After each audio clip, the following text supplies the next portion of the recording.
Bienvenue à la Minute des marchés agricoles de ce mercredi 28 février.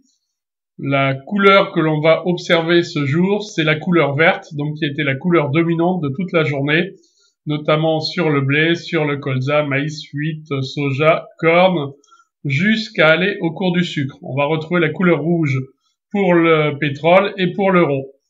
Donc en ce qui concerne le cours du blé, sur l'échéance mai 2018, on peut s'apercevoir qu'on a un volume extraordinaire, donc de plus de 46 000 lots échangés et un global de plus de 85 000 lots, toutes échéances confondues. Il faut remonter au mois de juin 2017 pour retrouver pareil volume. Donc, lorsque l'on visualise le cours du blé, on comprend pourquoi aujourd'hui un tel volume. La tendance de fond qui était en place, qui était une tendance baissière depuis juillet 2017, on voit que le cours du blé vient de s'en extraire par le haut et en sortant de son canal latéral, donc là, vient de propulser le cours du blé sur les 168 eurotonnes avec des indicateurs mathématiques qui sont orientés plein nord.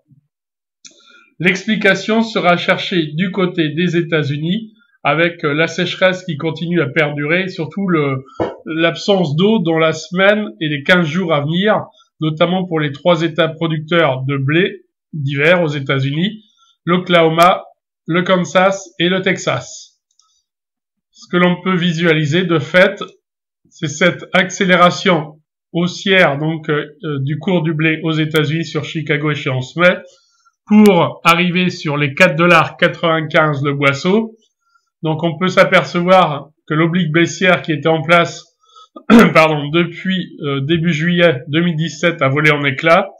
Et après une séance d'attente mardi avec le discours de la Fed, on voit que ce mercredi, c'est la hausse qui était de rigueur avec des indicateurs mathématiques pleinement haussiers.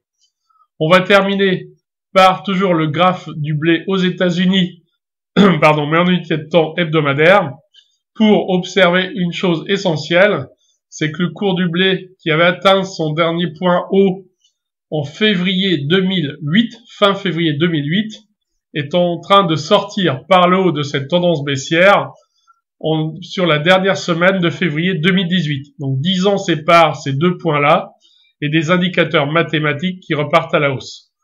Donc apparemment, on pourrait s'orienter vers un changement de tendance pour le cours du blé après un cycle baissier de 10 ans, probablement un cycle haussier à venir.